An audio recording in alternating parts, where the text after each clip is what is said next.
Hi folks, it is Thibaut Van Dam here with another YouTube video, and for those of you who are not familiar with my channel, I'm a DIY singer-songwriter and guitar tutor based in Southeast London.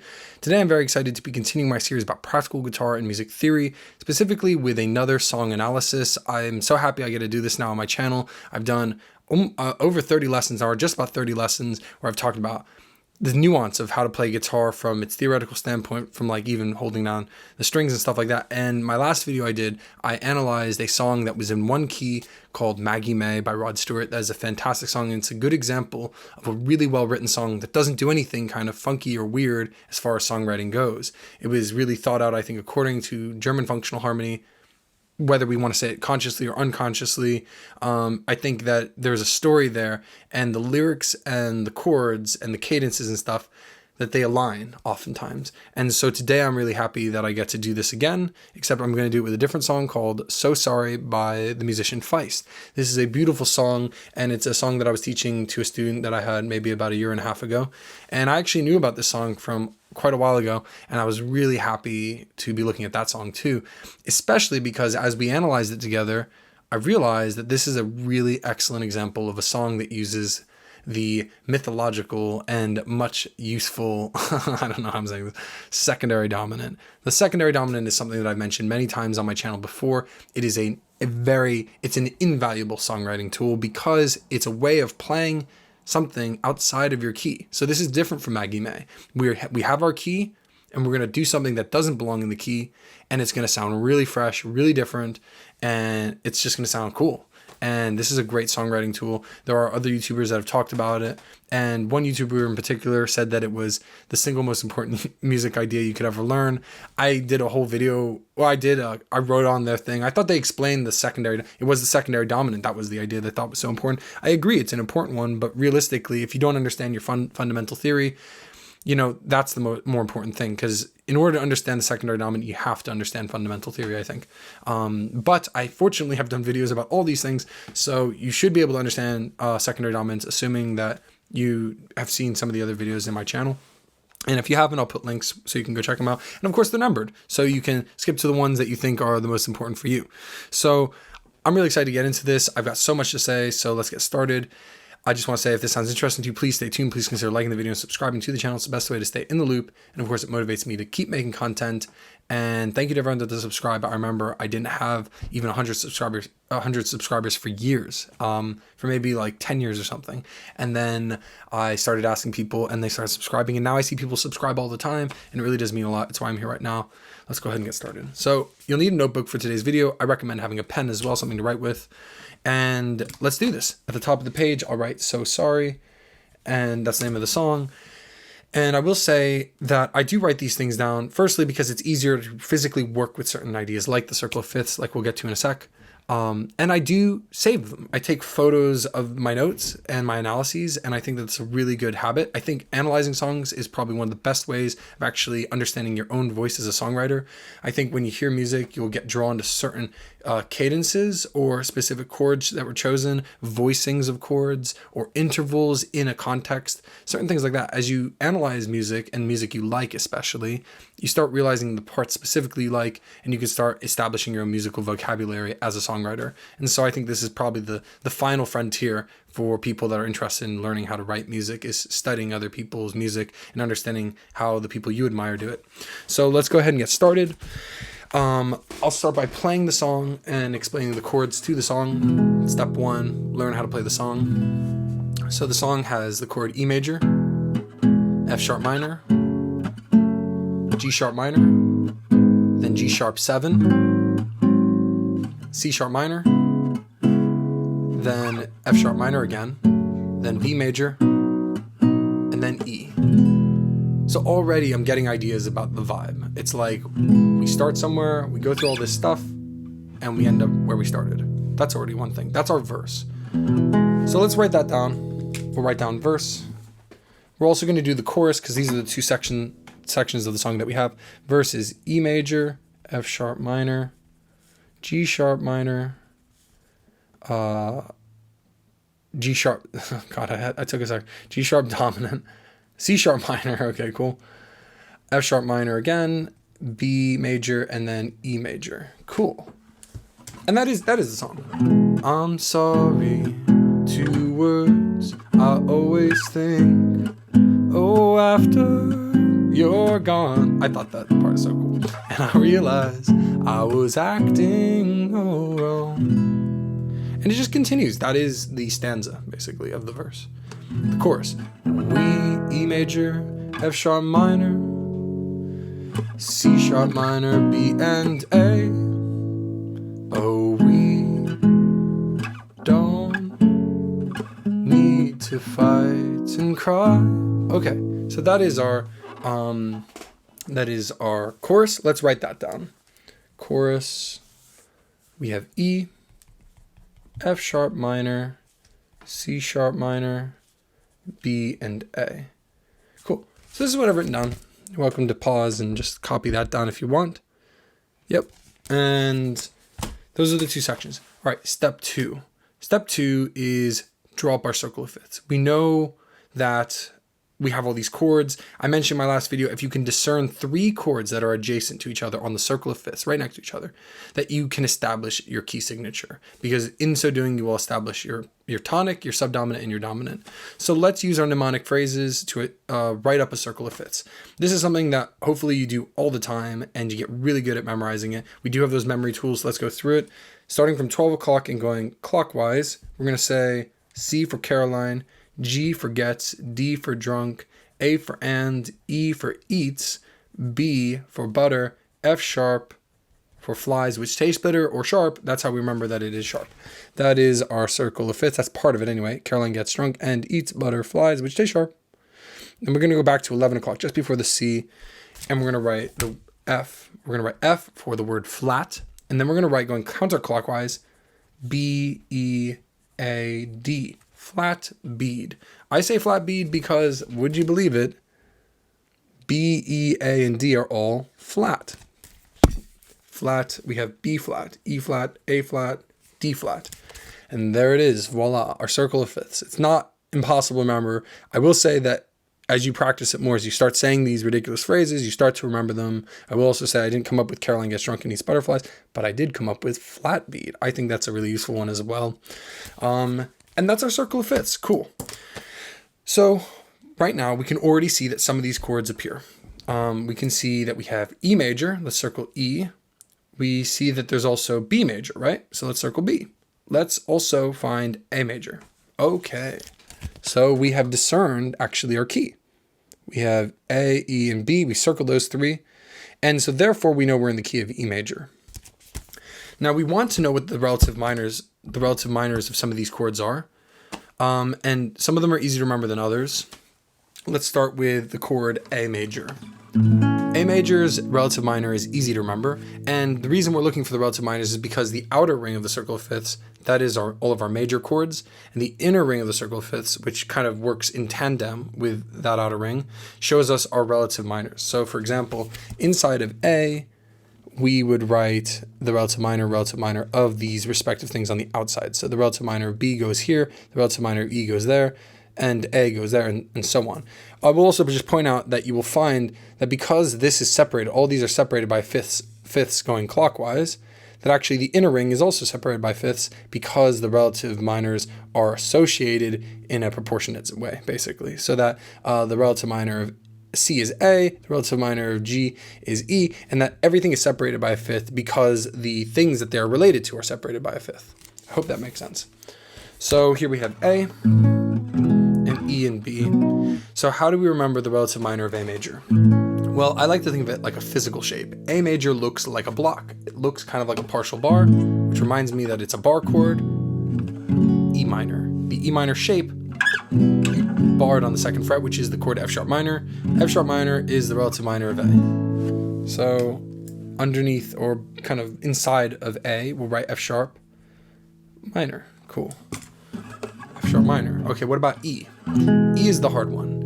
There's really nothing in common between this shape physically and C sharp minor, the relative minor of E. You just kind of have to remember it. And I will say that it's so weird that it's actually just kind of distinguishably memorable just on that basis alone. This is so different from this that actually I like to think that that's how I remember it. Another way I think about it is that the E shape is like the A minor shape. When you take that shape and physically copy and paste it down, E, A minor, right? E major, A minor. And then I remember to bar it on the 4th fret. I don't know. It's not the best way to remember it, but it is one way to do it. What about B major? B major. B major is the funny thing, right? It's like a little joke. B major is actually just an A, right? This is an A barred on the 2nd fret. Therefore, because B is a proportionate A, the A shape, A, B, so is the relative minor. F sharp minor, G sharp minor. G sharp minor is the relative minor of B. And there you go. We have 6 chords in our key. And I'll show you that section. Now we know that we're in the key of E, so all these chords are now related and all connected into that key. We have E, F sharp minor, G sharp minor, A, B, C sharp minor, and we do technically get a 7, which is D sharp diminished over here underneath F sharp minor. Okay. Now let's look back on the verse. Let's look back on the chorus. Step 3. Or I guess step 4. Step 3 is kind of circling everything, figuring out what key you're in. Step 4 is going back to the chorus and the verse and your song, and then basically associating, seeing that everything connects with Roman numerals. So we now need to discern the order of our key, the scale that we're in. We know that we're in E, so E is the 1. Now, 2 ways of doing this. The first way is remembering this ridiculous zigzag. I like that because the shape is so distinguished. But for others, you might find it's easier to remember the key based off of the alphabet, the musical alphabet of the chromatic scale. So we'll start here with E. We know that E is our 1, so we'll write that first. And then the question is, alphabetically, what comes after E? A, B, C, D, E, F. F sharp. So F sharp is our 2.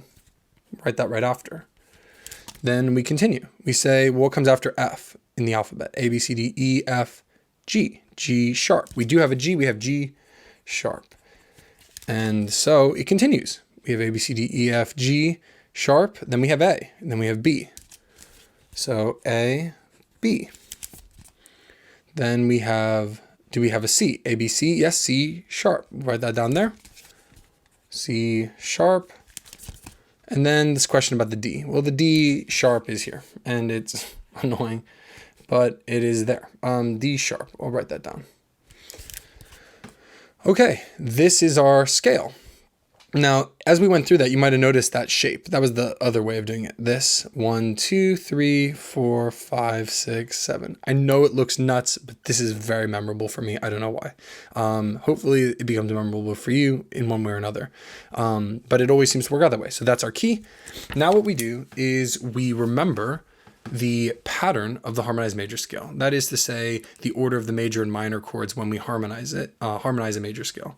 So the first chord is always major, and we're going to use a capital Roman numeral 1 for that.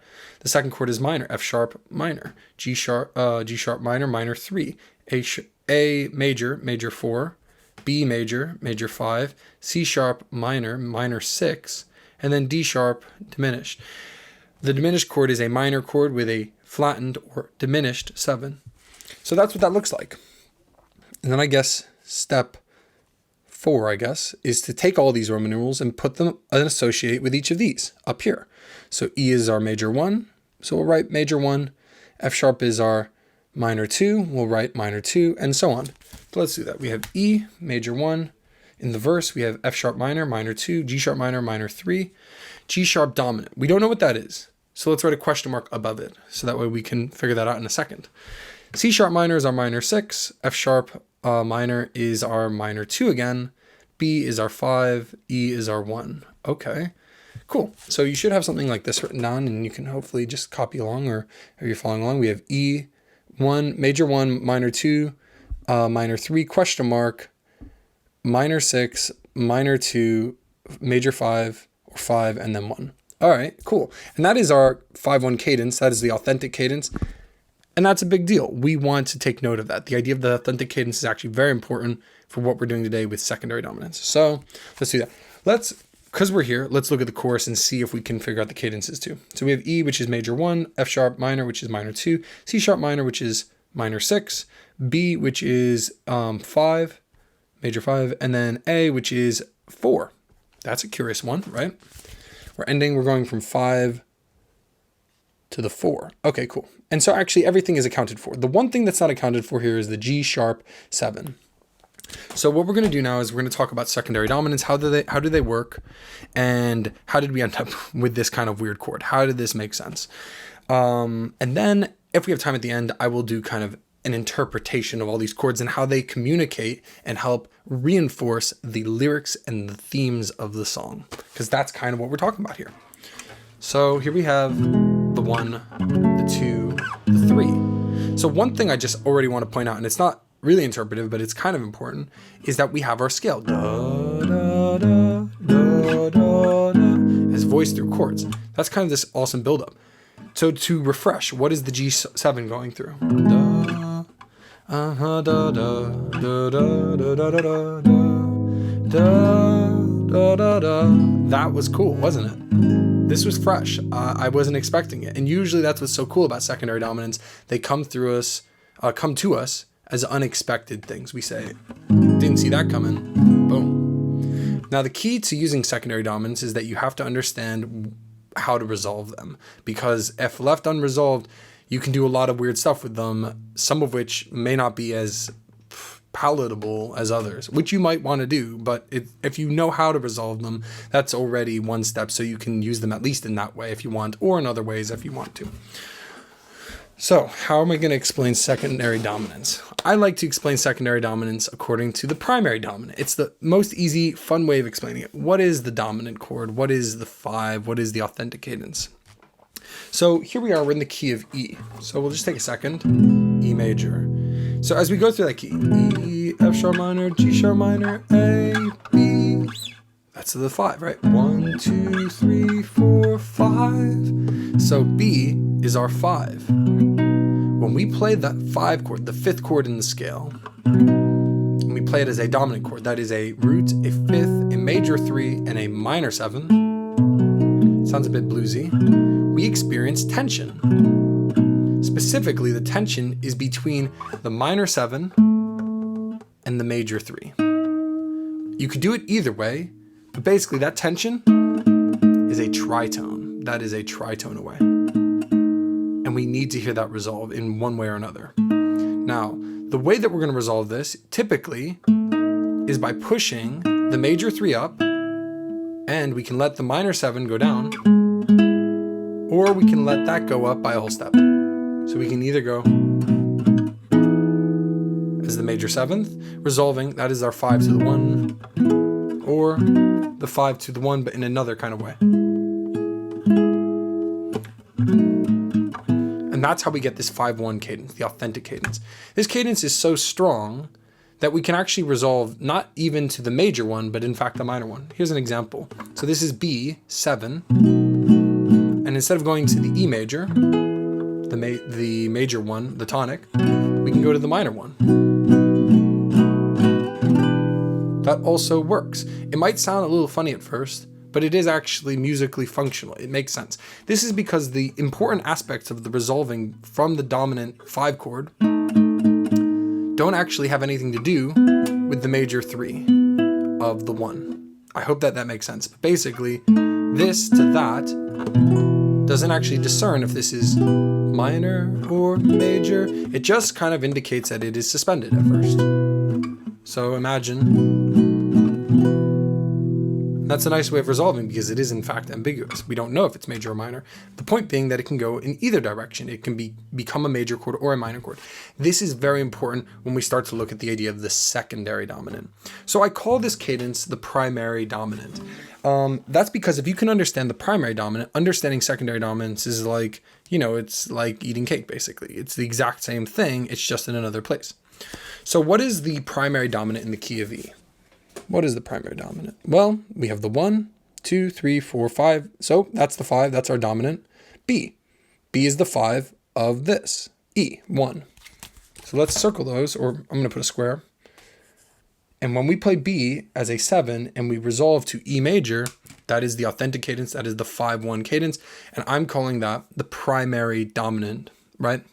The primary dominant. So a secondary dominant is basically where you take a secondary chord in the key of E. It's very important that it's from the key of E. and specific that you do not use E, and you play the 5 of any other chord in the key of E. That means that you can have a lot of secondary dominants. You can have the 5 of 2, so you can play the 2 chord and you can play the dominant chord of the 2 and then resolve to the 2. You can play the dominant chord, and it's not this, but the 5 of G sharp minor and resolve to G sharp minor. You can play the 5 of 4. You can even play the 5 of 5. That's always a fun one. You can play the 5 of 6, and you can even play the 5 of the diminished 7 chord, which is pretty bonkers, but you can do it and it can happen, and it's wild. So here you have a lot of things that you can do here. In practice, you kind of want to see and hear how it sounds, because usually it sounds like it's outside the key. So let's actually take a moment and look at the key that we have, and let's draw the box. Actually, I usually draw the box about around the key to discern our key, so that's our key. These are the notes in our key. These are the chords in our key. So here's 1, 2, 3, 4, 5, 6, and 7. All right, that's our whole key. So in the key of E, B is the primary dominant of E. So a secondary dominant would be basically playing the 5, the dominant of any other chord here. Now, because we are playing, because this is the circle of fifths, everything is separated by a fifth. Therefore, they're separated by their dominants. So E is actually the 5 of A when we're in the key of A. So if A is the 1, E is the 5 of 1.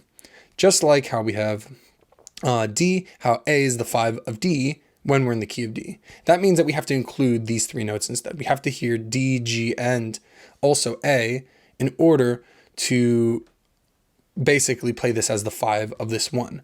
Now, the idea of the secondary dominant is a very delicate one. It basically means that you stay in the key, but you use another chord as a dominant of another chord inside that key that is not the 1. The example being that, in this case, we're basically playing G sharp dominant, right? We're playing as a dominant chord, even though it's technically a minor. So we're taking this, we're playing this as a 5 chord, and we're going to resolve to this. Now, because these are separated by a fifth, B is the 5th of E, E is the 5th of A, the same applies for all the relative minors. And I mentioned that already, but I'm saying it again. Therefore, G sharp minor, or G sharp, and we're going to try to abstract from the idea of minor and major here, because actually the inner ring of the circle of fifths is also the same as the outer ring. So instead we're going to say G sharp. G sharp is the 5 of C sharp, just like C sharp is the 5 of F sharp, right? So if we play, in this case, in this song, we're playing G sharp dominant, and we in fact do resolve, you'll see up here, G sharp dominant resolving to the 6. So what does that mean? Well, even though G sharp minor is the minor 3 chord, right? 1, 2, minor 3, we're actually playing it as the 5 of 6, especially because we go to the 6 right after. We're going to the 6. So we've just discovered this is the 5 of 6. G sharp dominant is the 5 of minor 6. And that's how you write it. And I'm going to show you how to write it. It is the 5 / of minor 6. And maybe it will help just to see that this cadence, B7 going to E, 5, 1, could also be thought of as 5 / 1. This, all to say that the primary dominant is like a secondary dominant. It's just that it's the primary because it's the inherent 5-1 cadence to the key, 5-1. So in this case, if you play this G dominant and you resolve to the 6, you are playing the 5 of 6, actually. And it comes as a surprise. And you can do this with lots of them. You can do this with all of them, in fact. So in the case of, say, F sharp minor, if you played C sharp minor instead of as a minor chord, but as a major chord with the minor 7th, C sharp dominant, and played that of the F sharp minor, you'd be playing the 5 of 2, right? You would change its name and you'd write it differently too. That is the idea of the secondary dominant. And let's hear that actually, just so you get an idea of this kind of unexpectedness. So let's establish that we are in the key of E by just playing through a bit. And then what we're going to do is we're going to play C sharp dominant. So instead of minor with the minor 7th, major with the minor 7th, and we're going to resolve to F sharp minor. And in the key of E, this makes a lot of sense. Right? That was the 5 of 2 going to the 2. 1, 2, 5 of 2, 2. Now what's interesting is that we could do lots of things from this point. We could resolve not to the minor 2, but the relative major of the minor 2. So for example, we could go to A from here. So we could go 1, 2, 5 of 2, and then relative major of the 2, minor 2, which is the 4. So 1, 2, 5, 4. That also sounds very satisfying.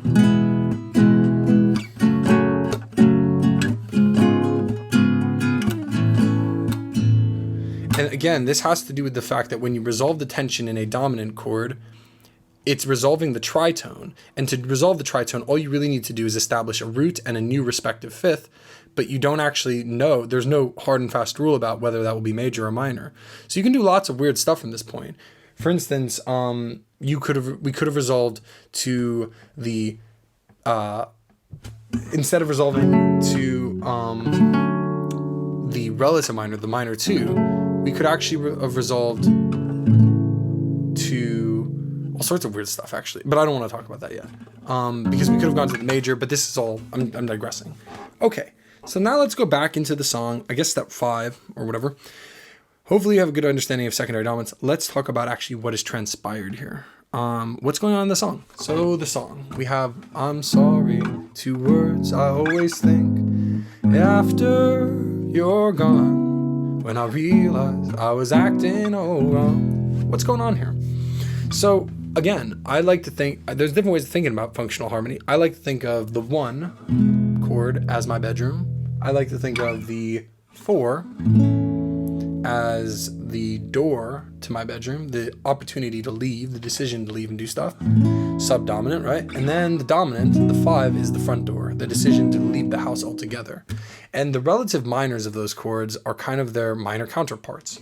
So E is my bedroom, and it's fine and nice because it's sunny outside and there's some light in here. But the relative minor of my bedroom, well, maybe it's cloudy and miserable out, I don't know. But it's not, it's really nice out actually, and I'm gonna go out in a minute, right? All these ideas. So let's apply them, and I'll kind of do it quick if I can. We have this line, I'm sorry, 2 words I always think after you're gone. So the way I see this is this cadence, 1, 2, 3, is very linear. It's a scale, right? That's our E major scale. So we have 1, 2, 3. But the thing that happens is instead of going to the bedroom door, like the 4, we are denied that by going instead to a new dominant. We get close, but we're not quite there. It's like I was gonna go out of my room, but I can't even be bothered. I'm so sad, I can't even get there. There's something sad because we're denying the 4. We're kind of doing the flat major 4, which is a weird one. And then we resolve to the minor 6. And the minor 6, like I said a moment ago, is our minor home. So it's like I was in my room and it was fine, but it got kind of sad and I'm going through stuff and it's building up. And am I going to leave? Maybe, but probably not. And I go and I stay in my room and it's still sad. So that's one idea to work with. So I think that this is quite effective. The other thing I think about is in the chorus. We don't need to say goodbye. I thought that this was a very clever progression because we have the 1, the 2, the 6, the 5, the 4. This is functional on 2 levels. One is to hear a sequence in that way, like 6, 5, 4 is very linear, like the scale. But instead what happens is we resolve sadness, uncertainty. We end on the major open door, kind of that kind of bedroom door option. And of course that matches with the chorus, the lyrics themselves. We don't need to say goodbye. This kind of feeling of we don't need to do what's happening right now. Like there's still a chance that things could be different. And I think ending on the subdominant in the chorus was very deliberate and it functioned perfectly for this message, right? And actually I think part of the reason why the song isn't absolutely sad is because it ends on the major 4, not the minor 2. So instead of going, we don't need to say goodbye. That sounds like we need to say goodbye. Sounds like we're about to say goodbye in a minute. But here, we don't need to say goodbye. I have hope. We don't know because it's the 4. What are we going to do? See, I think that's a very effective way. We don't need to fight and cry. There's hope, basically, in that chorus. And I really love that for that reason. And I think that the use of the secondary dominant is a really special one. I hope that this video has been informative and helpful. I hope you have a better understanding of secondary dominants. I'll probably explain them again in the future. I hope that it was clear nonetheless, though. And if you like this video, don't forget to like the video and subscribe to the channel. It's the best way to stay in the loop, especially if you want to see more videos like this. Write something in the comments below if you're interested. Thanks for watching, and I will see you at the next one. Ciao for now.